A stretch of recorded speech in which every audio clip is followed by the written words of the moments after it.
하나님 아버지 은혜를 감사를 드립니다. 주님, 오늘 우리 성경 통독을 통해서도 주의 말씀을 그리고 주께서 하신 일들을 보고 그리고 같이 그것을 우리가 묵상할 때마다 주 예수께서 왕 제사장 선지자로 우리 영혼과 우리 삶 속에 깊이 임하여 주셔서 그리하여 이 예수 그리스도를 함께 누리며 예수 그리스도와 함께 일하는 시간 되도록 인도하여 주셔서 하나님 말씀이 우리를 살리시며 말씀이 우리를 인도하시며 말씀이 역사하신 곳을 따라갈 수 있는 은혜와 힘을 오늘 이 성경 통독에 우리 묵상을 통해서 주님 허락하시고 인도하여 주셔서 주님 참으로 우리로 하여금 말씀이 누구인지 깨닫게 하시는 은혜를 감사합니다.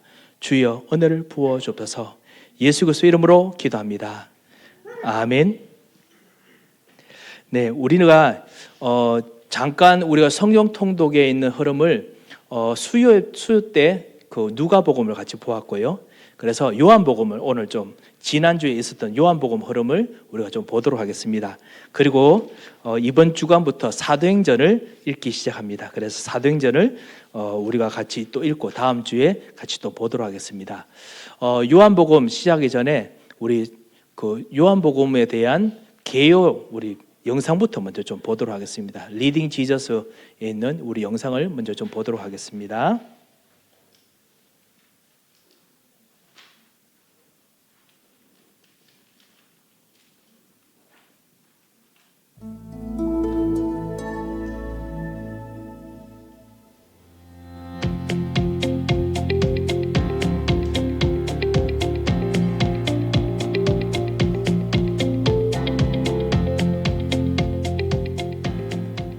이번 영상은 리딩 지저스 5권의 네 번째 수업으로 복음서를 공부하는 넷째 시간입니다. 오늘은 요한복음에 나타난 예수님이 행하신 표적들과 제자들과 나누신 대화를 통해서 요한복음이 예수님이 하나님의 아들이자 그리스도이신 것을 어떻게 증거하는지 살펴보겠습니다. 사복음서는 모두 같은 장르에 속합니다. 그런데 요한복음을 읽다 보면 공관복음이라 불리는 마태, 마가, 누가복음과는 조금 다른 면을 발견하게 됩니다. 한 예로 공관복음에서 자주 등장하는 하나님의 나라라는 용어가 요한복음에는 잘 사용되지 않습니다. 그 대신 예수님께서 오신 것이 우리에게 어떻게 생명을 주는지, 또 하나님의 나라가 우리 삶에 어떤 의미인지에 대해서 집중합니다. 또한 요한복음은 모든 사람에게 친숙한 빛과 어둠, 물, 빵 등의 이미지를 사용하여 누구나 복음서를 잘 이해할 수 있도록 메시지를 전달합니다. 이번 시간에는 요한복음이 보여주는 방식을 따라 예수님의 삶과 죽음, 부활의 이야기를 다시 살펴보겠습니다.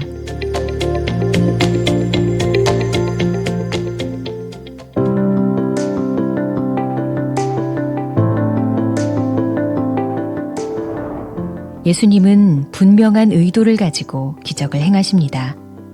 기적을 통해서 예수님이 누구신지, 하나님의 나라가 어떤 모습인지 보여주십니다. 그래서 우리는 이런 기적들을 표적이라고 부릅니다. 요한복음은 이러한 표적들을 통해서 궁극적으로 우리가 어떻게 예수님을 믿어야 하는지 가르칩니다. 요한복음은 표적과 믿음의 구조로 이루어져 있는데 많은 학자들은 이를 바탕으로 요한복음을 네 부분으로 나눕니다. 요한복음에 기록된 표적은 어떤 것들이 있을까요? 가나의 혼인잔치에서 물을 포도주로 바꾸신 일부터 마지막으로 그리스도의 죽음과 부활까지 총 7개의 표적이 요한복음에 등장합니다. 그렇다면 예수님이 행하신 표적을 본 사람들의 반응은 어떠했을까요? 당시 많은 사람들이 예수님이 행하신 표적을 보았지만 참된 믿음을 갖지는 못했습니다. 표적 너머의 실체이신 하나님의 아들 예수 그리스도를 바라보는 진정한 믿음이 없었죠. 요한복음은 놀라운 표적을 행하신 예수님이 우리에게 생명을 주시는 분이심을 믿으라고 거듭 말합니다.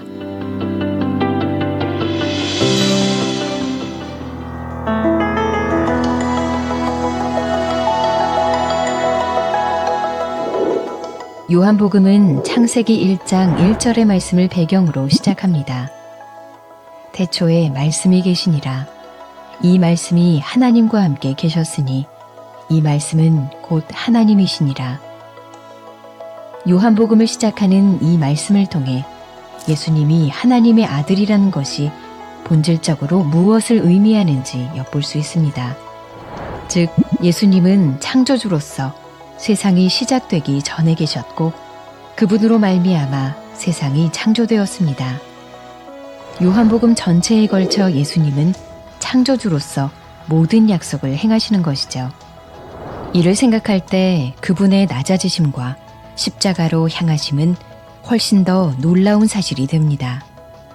창조주께서 우리 수준까지 낮아지시고 우리를 위해 고통당하신 것이죠. 구원을 이루시는 예수님의 손에서 아무도 우리를 빼앗아갈 수 없는 것은 그분이 곧 창조주이시자 삼위일체 되신 하나님이시기 때문입니다. 그러므로 예수님은 우리 믿음에 합당한 대상이며 그를 믿는 자마다 영생을 얻게 하려 하신다는 말씀을 이루시는 분입니다.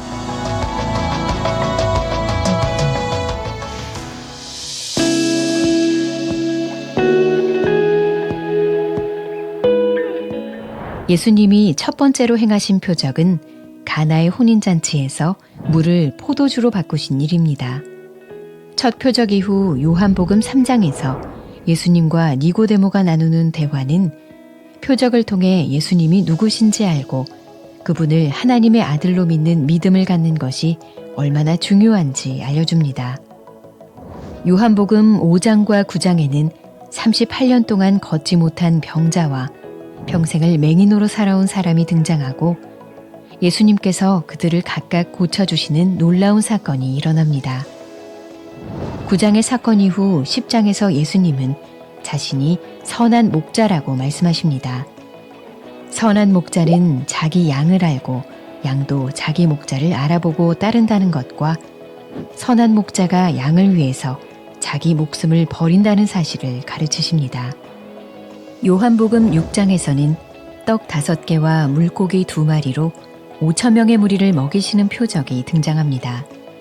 이 표적은 예수님께서 하늘로부터 온 생명의 떡으로서 우리에게 그분의 살과 피를 먹이시고 그분 안에서 생명을 얻도록 하신다는 것을 가르칩니다.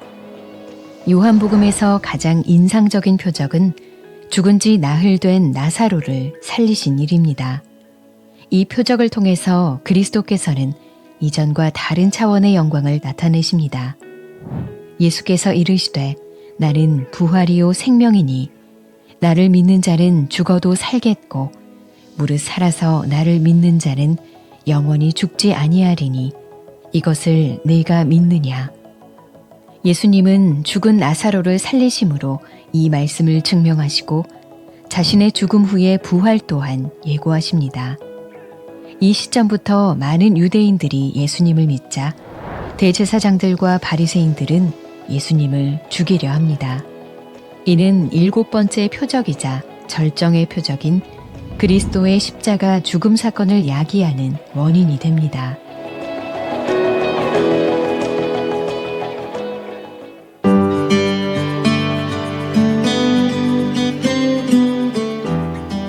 십자가에서 죽으시기 전 예수님은 제자들에게 이별을 고하며 작별 담화를 나누십니다. 잡히시기 전날 밤 다락방에서 예수님은 수건을 허리에 두른 채 땅에 엎드려 제자들의 더러운 발을 씻기십니다. 예수님은 세계 마지막 시간에 이처럼 섬김의 모범을 보이시고 이어서 이렇게 말씀하십니다. 새 계명을 너희에게 주노니 서로 사랑하라. 내가 너희를 사랑한 것 같이 너희도 서로 사랑하라. 너희가 서로 사랑하면 이로써 모든 사람이 너희가 내 제자인 줄 알리라. 가장 낮은 위치에서 제자들의 발을 씻기시는 예수님의 섬김과 사랑의 모습은 그분이 결정적으로 보이신 십자가의 사랑을 예고하는 일이었습니다. 이 시점에서 제자들은 어떤 식으로든 예수님을 빼앗길 것을 알았습니다. 불안해하는 제자들을 예수님은 놀라운 방법으로 위로하시는데 그 방법은 바로 삼위일체 교리를 설명하시는 것이었습니다. 예수님은 아버지와 예수님의 관계, 아버지로부터 오시는 성령님의 역할, 그리고 그리스도와의 연합에 대해 말씀하시며 제자들을 위로하시고 십자가로 향하십니다.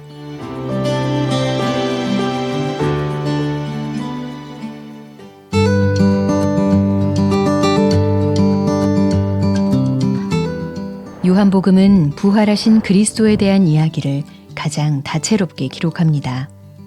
부활하신 예수님이 마리아를 만나신 이야기, 두려워하는 제자들을 찾아가신 이야기, 의심 많은 도마를 만나신 이야기, 제자들과 해변에서 다시 만나 생선을 먹는 이야기 등 부활하신 그리스도를 여러 측면에서 보여줍니다. 특별히 요한복음 20장에서 예수님은 예수님의 부활을 의심하는 도마에게 이렇게 말씀하십니다. 내 손가락을 이리 내밀어 내 손을 보고 내 손을 내밀어 내 옆구리에 넣어보라.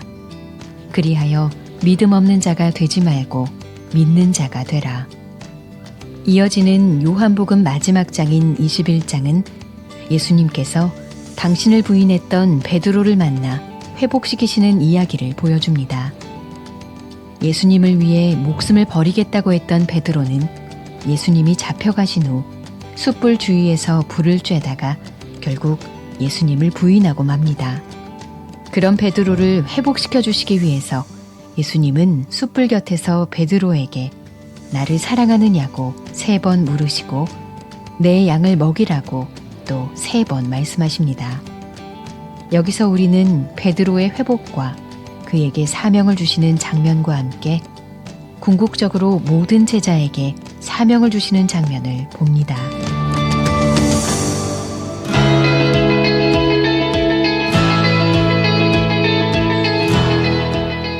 너는 나를 본고로 믿느냐? 보지 못하고 믿는 자들은 복되도다. 부활하신 예수님께서 도마에게 이 말씀을 하실 때에 지금의 우리를 또한 생각하고 계셨습니다.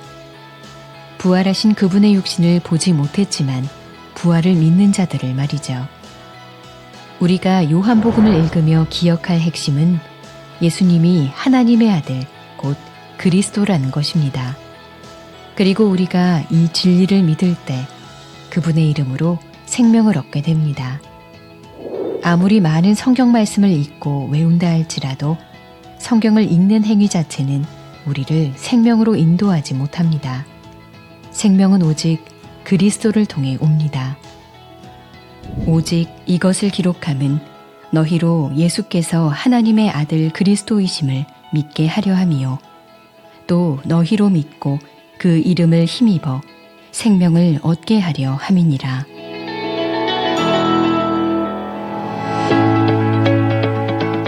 다음 영상은 리딩 지저스. 네, 우리 이렇게 요한복음 개요를 보았습니다. 요한복음은 크게 중요한 예수님에 대해서 가르치는 몇 가지 단어들이 있죠. 첫 번째는 빛, 그 다음에 말씀, 그 다음에 생명. 이 예수님 당신에 대해서 여러 가지 비유들이 있지만은 이 비유들에서 당신이 어떤 분인가를 설명하는 것은 이렇게 빛, 그 다음에 생명, 이런 것으로 당신을 지칭하셨고, 그 지칭하는 것을 구약에서 가르쳐주던 여러 가지 표적들을 예수님께서 실제로 당신께서 실제로 하셨습니다. 그래서 당신이 실제로 빛이시고 당신이 생명이시고 당신이 정말 우리들을 정말 구원하시는 능력이 되시는 것을 보여주셨지요. 예수께서 그리스도이심을 믿게 하는 것, 왕이시고 제사장이시고 선지자이신 것, 이것을 믿게 하는 것이 표적의 중요한 목적이었습니다. 그래서 표적은 그 표적을 실제로 가지고 있는 그 가르치는 그 대상, 그분에 대한 설명인데 대부분이 표적만 믿고 있었죠. 그래서 표적이 아니라 그 표적을 실제로 가지고 우리들에게 전달할 수 있는, 우리에게 생명이 되는 그분을 믿어라. 이것이 바로 도마에게 마지막 결론적으로 말씀하신 것입니다. 내가 나를 본고로 믿느냐. 대부분 표적만 보고 이제 믿지만은 그게 아니고 보지 않고도 믿는 자들은 복이 있도다.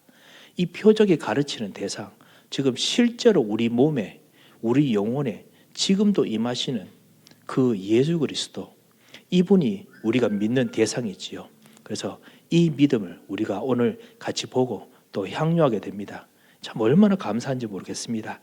그래서 오늘 우리가 지난주에 읽었던 우리 성경 핵심장 중에 몇 가지 말씀들을 다시 한번 우리가 좀 보고 또 같이 좀 묵상 좀 하도록 하겠습니다. 요한복음 3장이 첫 번째 핵심 구절이었습니다. 요한복음 3장 많겠습니다만 10절에서 21절을 한번 좀 읽어보도록 하겠습니다. 니고데모와 예수님께서 같이 나누셨던 대화 내용에 있는 부분입니다. 그래서 예수님께서 실제로 영생을 주시는 분, 생명이시다라는 말을 하시는 거고, 그 다음에 우리가 알고 있는 거듭나는 것이 여기서 나오는 부분이지요. 자, 그렇지만은 핵심은 뭐냐? 예수님께서 우리를 살리시는 생명이시다라는 부분입니다. 우리 같이 10절부터 21절 우리 같이 한번 읽겠습니다. 예수께서 그에게 대답하여 이르시되 너는 이스라엘의 선생으로서 이러한 것들을 알지 못하느냐? 진실로 진실로 내게 이르노니 우리는 아는 것을 말하고 본 것을 증언하노라. 그러나 너희가 우리의 증언을 받지 아니하는도다. 내가 땅의 일을 말하여도 말하면 어떻게 믿겠느냐? 하늘에서 내려온 자 곧 인자 외에는 하늘에 올라간 자가 없느니라. 모세가 광야에서 뱀을 든 것 같이 인자도 들려야 하리니 이는 그를 믿는 자마다 영생을 얻게 하려 하심이니라. 하나님이 세상을 이처럼 사랑하사 독생자를 주셨으니 이는 그를 믿는 자마다 멸망하지 않고 영생을 얻게 하려 하심이라. 하나님이 그 아들을 세상에 보내신 것은 세상을 심판하려 하심이 아니요 그로 말미암아 세상이 구원을 받게 하려 하심이라. 그를 믿는 자는 심판을 받지 아니한 것이요 믿지 아니한 자는 하나님의 독생자의 이름을 믿지 아니하므로 벌써 심판을 받은 것이니라. 그 정죄는 이것이니 곧 빛이 세상에 왔으되 사람들이 자기 행위가 악함으로 빛보다 어두움을 더 사랑하는 것이니라. 악을 행하는 자마다 빛을 미워하여 빛으로 오지 아니하나니 이는 그 행위가 드러날까 하며 진리를 따르는 자는 빛으로 오나니 이는 그 행위가 하나님 앞에서 행한 것임을 나타내려 함이라 하시니라. 아멘. 니고데모가 그냥 영생 얻는 것에 대해서 물었는데 예수님께서 니고데모에게 정말 복잡하게 대답해 주셨습니다. 그 니고데모가 이 율법 학자인 것을 알고 얼마나 어렵게 대답하셨는지 니고데모 분명히 집에 가서 곰곰이 생각을 많이 했을 것입니다. 여러분 초전이란 드라마 보셨지요? 그 나오는 실제로 성경에 있는 것을 최근에 이제 드라마로 만들어 가지고 했던 그 내용에 니고데모가 첫 번째 편에 엄청나게 길게 나오는데 율법에 대해서 고민하고 메시아에 대해서 고민하다가 그러다가 주변 사람의 소문 때문에 만날까 말까 고민하다가 그 다음에 예수님을 만나거든요. 예수님을 만나서 예수님께서 해주시는 이 이야기가 철학자 같은 말이라서 얼마나 어려운지 밤마다 그 예수님 했던 말을 곱씹고 생각하는 그런 장면이 나옵니다. 그만큼 예수님께서 복잡하게 말씀해 주셨습니다. 왜냐하면 니고데모는 알아들을 것 같았거든요.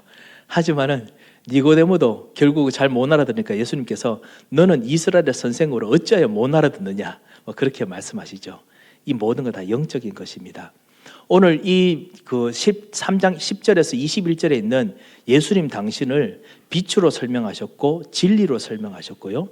그리고 심판하는 것이 아니고 살리러 오셨다 설명하셨습니다. 이것이 바로 왕 제사장 선지자에 대한 이 말씀입니다. 예수님께서 참 왕으로 오셨지만 심판하시는 것이 아니라 오히려 살리는 왕으로 오셨습니다. 심판에 대해 세상에서 살리려고 오셨고요. 그리고 참 제사장으로서 생명을 주시러 오셨습니다. 죽이는 자가 아니고 생명을 주시러 오셨습니다. 그리고 참 선지자로 오셔서 진리를 알려주는 빛을 비춰주시는 분으로 오셨지요. 그 모든 설명들을 여기서 하게 됩니다.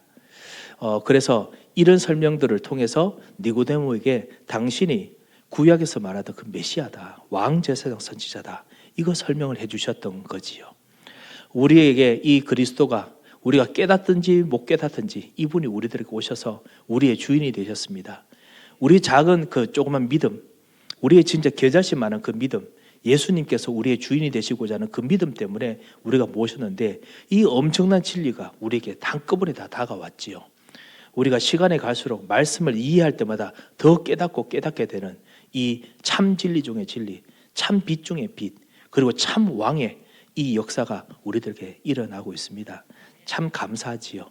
그래서 이런 니고데모 깨닫지 못하는 진리가 우리들에게 있었다라는 부분들을 우리가 같이 보게 됐습니다. 자, 그 다음 장이 그 요한복음 6장입니다. 요한복음 6장은 예수님께서 당신이 생명의 떡이다, 생명의 물이다라고 말씀하시는 그 모든 이야기들의 내용입니다. 특별히 우리 28절에서 40절을 한번 읽어보고자 합니다. 28절에서 40절이 예수님께서 5,000명을 이렇게 먹으시고 난 이후에, 그리고 난 후에 내가 먹는 것보다 중요한 것이 아니고 내가 하늘에서 내려온 만나다라고 말씀하시는 파트입니다. 그래서 이 만나, 그 다음에 이 빵 먹는 것, 이것에 대해서 우리가 한번 좀 읽어보도록 하겠습니다. 28절부터 읽겠습니다. 그들이 묻되 우리가 어떻게 하여야 하나님의 일을 하오리까? 예수께서 대답하여 이르시되 하나님께서 보내신 이를 믿는 것이 하나님의 일이니라 하시니, 그들이 묻되 그러면 우리가 보고 당신을 믿도록 행하시는 표적이 무엇이니까? 하시는 일이 무엇이니까? 기록된 바 하늘에서 그들에게 떡을 주어 먹겠다 하였다 함과 같이 우리 조상들은 광야에서 만나를 먹었나이다.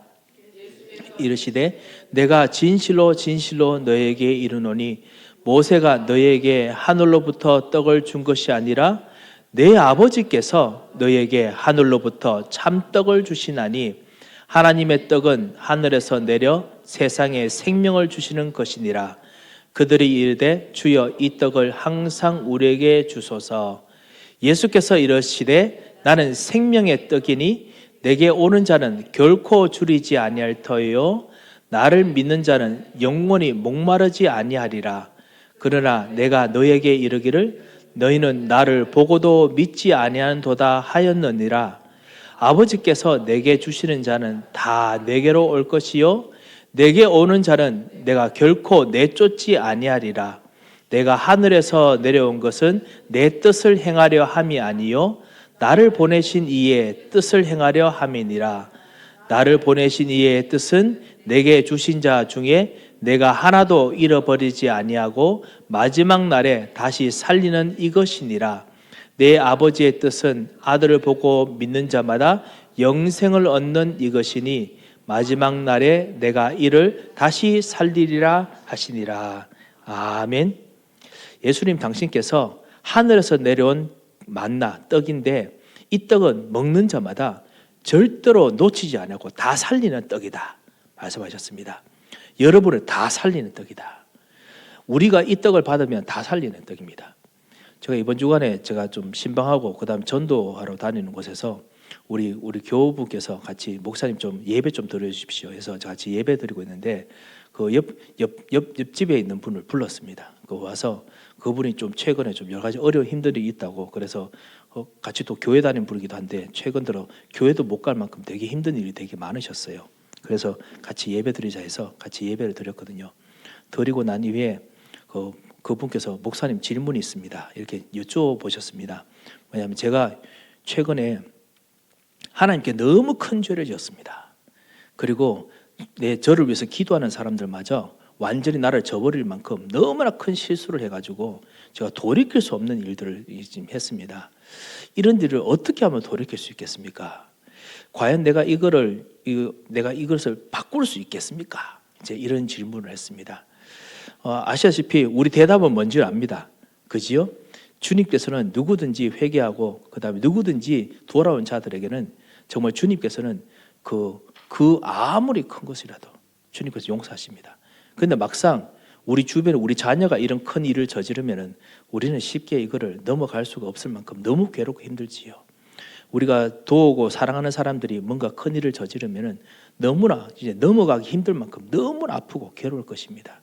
그 사람이 돌이키는 자체가 너무나 이율배반적이다라고 느낄 만큼 힘들겠지요. 그렇지만은 오늘 이 말씀을 보십시오. 그래서 제가 그분께도 같이 말씀드렸습니다. 지금 그래서 주 예수 그리스도 이름 붙잡고 십자가로 지금 나올 마음 있으십니까? 당연히 있죠. 그러니까 같이 예배도 드렸죠. 있다면은 그렇다면 지금 하나님께서 버리신 사람이 아닙니다. 누구든지 회개하는 자마다, 주님 돌아오는 자마다 주님께서 동이 선 것 같이 뭔같이 다 잊으신다고 하셨고, 그리고 그 모든 것을 하시는 정도가 아니고 하나님께서 주시는 모든 은혜를, 생명을 넘치도록 회복하신다 하셨습니다. 오늘 이 말씀이죠. 어쨌든지 이 영생의 떡을 먹는 자마다 절대로 버리지 않는다. 이게 예수님의 그 마음의 결심입니다. 영생을 주는 정도가 아니고 이 영생의 떡을 받은 사람마다 정말 마지막 절대로 잃어버리지 아니하고 마지막 날에 이를 다시 살리리라. 마지막까지 다 살린다는 거지요. 그 일을 하시는 분이 바로 생명의 떡 예수 그리스도십니다. 우리가 이 예수 그리스도를 말씀으로 우리가 만납니다. 예배 드리면서 말씀으로 만나고, 그 다음에 우리가 주중에 말씀을 읽으면서 만납니다. 말씀을 읽으면 그 말씀이 예수님이 아니라 그 말씀이 내 생각에서 이해가 되면 그 아이디어가 바로 하나님의 인격이지요. 예수님의 인격입니다. 예수님의 생각이지요. 그리고 예수님의 능력입니다. 이것이 생각이 나랑 나의 생각과 만나서, 그래서 내가 그분을, 그 말씀을 내가 믿고 받아들이면, 그러면 그리스도께서 역사하시는 것입니다. 참 왕으로 역사하시고 제사장으로 역사하시고 선지자로 역사하시죠. 그래서 이런 생명의 떡을 예수님께서 오늘 말씀하십니다. 그래서 이 생명의 떡을 여러분이 받으신 줄 믿습니다. 자, 우리 같이 또 11장 같이 한번 보겠습니다. 요한복음 11장입니다. 나사로를 만나신 시간표입니다. 이제 여러 가지 표적을 여러분께서 다 보신 줄, 아까 들으신 줄 압니다. 이 표적이 다 구약 시대 때 있던 선지자, 제사장, 왕들이 했던 그들의 역사입니다. 그들은 앞으로 오실 하나님께서 이제 이 일들을 다 할 것이다 라고 가르치고 죽었는데요. 이 왕, 제사장, 선지자가 했던 표적 중에 이 나사로의 부활은 이 엘리야가 했던 것이죠. 엘리야가 그 엘리사가 참 죽어있던 이 아이를 일으켰던 그 기적들을 사실 보여주는 것이기도 합니다. 하지만 엘리야는 이 기적을 통해서 하나님을 가르치는 것이 아니라 엘리사와 엘리사는 이 오신 분, 앞으로 오실 분이 바로 이런 생명이시다. 그냥 살리는 분이 아니고 이분이 바로 생명이시다. 이거를 말하려고 했지요. 그래서 예수님께서 이 일들을 나사로 통해서 보여주십니다. 죽은 지 4일이나 지났지만은, 그렇지만은 이 나사로에게 나사로야 나오너라 라고 하시는 그때 이야기죠. 자, 우리 한번 11장 25절에서 27절 우리 같이 읽겠습니다. 예수께서 이르시되 나는 부활이요 생명이니 나를 믿는 자는 죽어도 살겠고 무릇 살아서 나를 믿는 자는 영원히 죽지 아니하리니 이것을 내가 믿느냐. 이르되 주여 그러하여다. 주는 그리스도시요 세상에 오시는 하나님의 아들이신 줄 내가 믿나이다. 아멘. 이 마르다가 했던 대답입니다만 교리적인 대답이다 이렇게 어떤 분들은 말씀을 하시고 또 하기도 합니다. 예, 그렇지만은 정확한 대답입니다. 주는 그리스도 어떤 분이냐? 구약에서부터 죽음에도 살리시는 그 참 주인이십니다. 제사장, 참 제사장. 그리고 이분은 참 왕이고 참 선지자이십니다. 이분이 우리들에게 오셔서 그래서 실제로 우리들에게 선포하십니다. 그냥 살리는 분이 아니고 이분이 바로 부활 자체이십니다. 부활 자체, 그리고 생명 자체입니다. 그래서 이 부활이 우리들에게 임했고 생명 자체가 우리에게 임했습니다. 그래서 이 부활과 같이 살고 생명과 같이 살지요. 이 말씀하고 난 이후에 바로 예수님께서 바로 십자가 지시기 위해서 예루살렘 가시는 이야기가 그 다음부터 나옵니다. 왜냐? 진짜 부활이고 생명이시기 위해서는 십자가 지셔야 됩니다. 그래서 우리도 부활과 생명을 받아들이고 나면 그리스도와 함께 죽고 살아나는 일들을 경험합니다. 오늘 사실 우리 주일 강단 메시지도 사실은 영적 싸움처럼 보이지만 이게 죽음과 부활입니다. 그래서 그리스도로 말미암아 좀 견디고, 그래서 우리가 겸허하게 하나님 뜻을 찾지만은 그 안에서 기도하면서 이게 바로 사단과 세상의 도전이라면 그리스도와 함께 지금 죽음같이 겸손하고 받아들이지만은 이제는 영적 싸움하면서 부활로 가야 됩니다. 그리스도께서는 일으키십니다. 반드시 일으키십니다. 가정복음화도 그렇게 하시고, 그리고 모든 관계 회복도 그렇게 하시고, 부활로 하나님께서 끄십니다. 이게 바로 예수 그리스도 따라가는 사람들의 사이클이고, 그리고 그래서 우리는 그리스도를 따라가는 사람이다라고 부릅니다. 만약에 우리가 그리스도를 그냥 아는 사람이라면은 이런 거 안 합니다. 그렇지만 우리는 예수 그리스도를 주인으로 모셨기 때문에 그리스도께서는 우리들을 당신이 걸어가셨던, 그리스도와 함께 걸어가셨던 배우는 거, 제자 일으키는 거, 그리고 하나님께서 치유하시는 거 경험하다가 죽고, 그리고 살아나는 거, 부활하는 거, 그리고 영광이 드러나도록 하는 거, 이 길로 항상 걸어가게 하십니다. 그래서 우리는 따르는 자라고 부르지요. 그래서 오늘 영적 싸움도 이 죽음과 부활의 중요한 이 티핑 포인트다라고 생각하시면 되겠습니다. 자, 우리 요한복음 14장으로 넘어가겠습니다. 요한복음 14장 6절에서 11절 말씀, 예수님께서 13장부터 시작해서 우리 아는 16장까지 마지막 설교를 하시는 것을 요한이 자세히 기록했습니다. 그래서 예수님께서 거기서 새 계명이 무엇인지 설명하시는데, 새 계명을 여기 우리가 아는 길, 진리로 말씀하시고요. 그 다음에 새 계명이 바로 성령입니다. 성령. 성령께서 가르치시고 깨닫게 하시죠. 성령께서 인도하시죠. 성령이 역사하시죠. 그 전까지는 율법 시대 때는 어떻게 했느냐? 계명을 지켜야 됩니다. 지켜야 되는데 바울이 말했듯이 율법을 지키려고 하면 더더욱 우리 죄만 더 드러납니다. 죽음만 더 드러납니다. 지키려고 해도 이 육신이 너무 약해서 못합니다. 그래서 예수님께서 새로운 계명을 준다. 그 계명이 뭐냐? 이 율법을 완전하게 지킬 수 있는 길, 그게 뭐냐? 진리로 말미암아 이 율법을 지키게 만드는 성령의 역사가 있을 것이다. 그래서 우리는 성령의 인도, 성령의 역사, 성령의 열매 따라갑니다.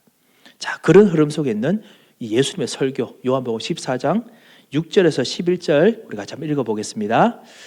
예수께서 이르시되 내가 곧 길이요 진리요 생명이니 나로 말미암지 않고는 아버지께로 올 자가 없느니라. 너희가 나를 알았더라면 내 아버지도 알았으리로다. 이제는 너희가 그를 알았고 빌립이 이르되 주여 아버지를 우리에게 보여주옵소서. 그리하면 족하겠나이다. 예수께서 이르시되 빌립아 내가 이렇게 오래 너희와 함께 있으되 내가 나를 알지 못하느냐? 나를 본 자는 아버지를 보았거늘 어찌하여 아버지를 보이라 하느냐? 내가 아버지 안에 거하고 아버지는 내 안에 계신 것을 내가 믿지 아니하느냐? 내가 너에게서 이르는 말은 스스로 하는 것이 아니라 아버지께서 내 안에 계셔서 그의 일을 하시는 것이라. 내가 아버지 안에 거하고 아버지께서 내 안에 계심을 믿으라. 그렇지 못하겠거든 행하는 그 일로 말미암아 나를 믿으라. 아멘. 마지막에 내가 그 아버지 안에 거하는 것을 믿으라. 계속 아버지께서 거하시고 하시는 일이 뭐냐?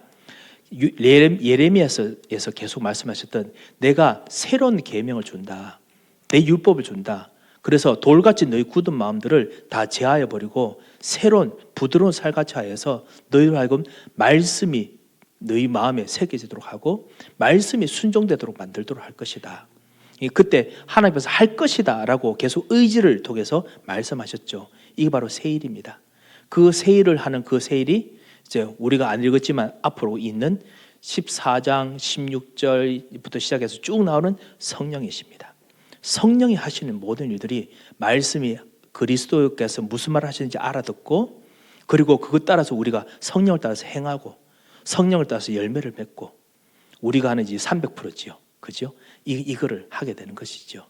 이 모든 일의 그 하는 일의 시작이 뭐냐? 바로 예수 그리스도이십니다. 그래서 예수 그리스도께서 우리 그 전에 보면 우리 잘 아는 우리 전도할 때도 하는 14장 6절 말씀이죠.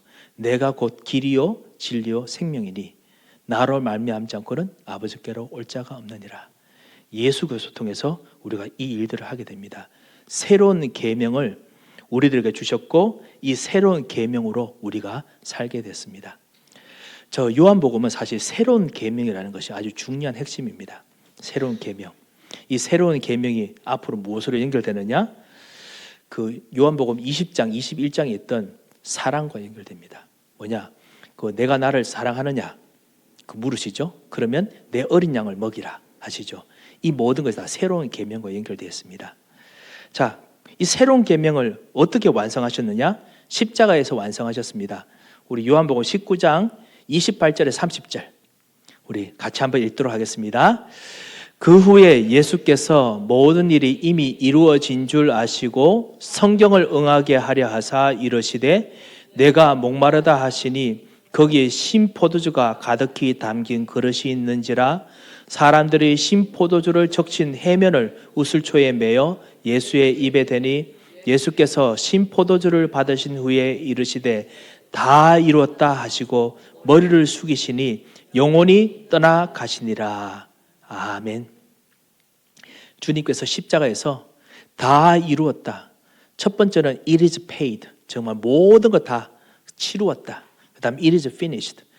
그 구약에서 말하던 그 모든 계명, 새로운 계명의 역사를 내가 다 완성하고 완벽하게 지금 움직이도록 준비했다. 뭐 구원의 역사 다 이루었다라는 것이 있지요. 이거 하시고 영원히 떠나가셔서 우리의 죄를 그리스도께서 짊어지시고 영원한 파멸로 죽으셨습니다. 우리의 모든 하나님 떠나 있는 그 삶에 대한 모든 결과를 그리스도께서 우리의 것을 짊어지시고 그래서 완전히 파멸을 하셨습니다. 그리스도께서 마귀의 종되고 사단의 종되었던 우리의 모든 성품과 체질들을 다 짊어지시고 그리고 죽으셨지요. 그래서 영원히 떠나가셨다. 그래서 이제는 우리가 하는 모든 일들은 그 과거에 있는 영향력이 아니라 그리스도께서 주신 새 계명을 따라서 사는 일들입니다. 그래서 이런 축복을 21장 우리 한번 읽어보겠습니다. 21장 16절에서 21절입니다. 한번 읽어보겠습니다. 두 번째 이르시되 요한의 아들 시몬아 내가 나를 사랑하느냐 하시니 이르되 주님 그러하나이다. 내가 주님을 사랑하는 줄 주께서 아시나이다.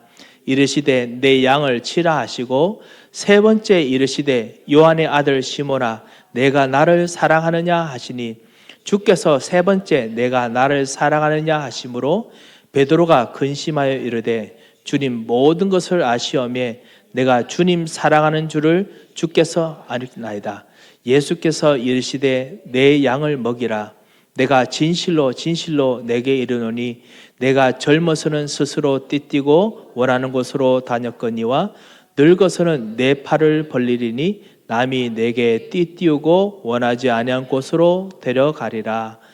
이 말씀을 하심은 베드로가 어떠한 죽음으로 하나님께 영광을 돌릴 것을 가리킴이라. 이 말씀을 하시고 베드로에게 이르시되 나를 따르라 하시니 베드로가 돌이켜 예수께서 사랑하시는 그 제자가 따르는 것을 보니 그는 만찬석에서 예수의 품에 의지하여 주님 파는 자가 누구오니까 묻던 자더라. 이에 베드로가 그를 보고 예수께 여짜오되 주님 이 사람은 어떻게 되게 삼나이까. 그 위에 많은 거 있지만 우리가 다 압니다. 예수님께서 저 사람 왜 신경 쓰느냐. 우리가 알다시피 주님이 사랑했던 자는 분명히 이 요한, 사도 요한인 것으로 보고 있습니다. 그래서 베드로와 요한이 평생 경쟁 관계였던 것 같아요.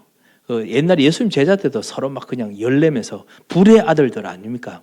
막 성질내면서 하는 이제 그런 아들이었고, 그리고 이제 이 주님, 부활하신 주님을 만나도 은근히 이렇게 라이벌처럼 이렇게 쟤는 어떻게 될까 궁금하지요.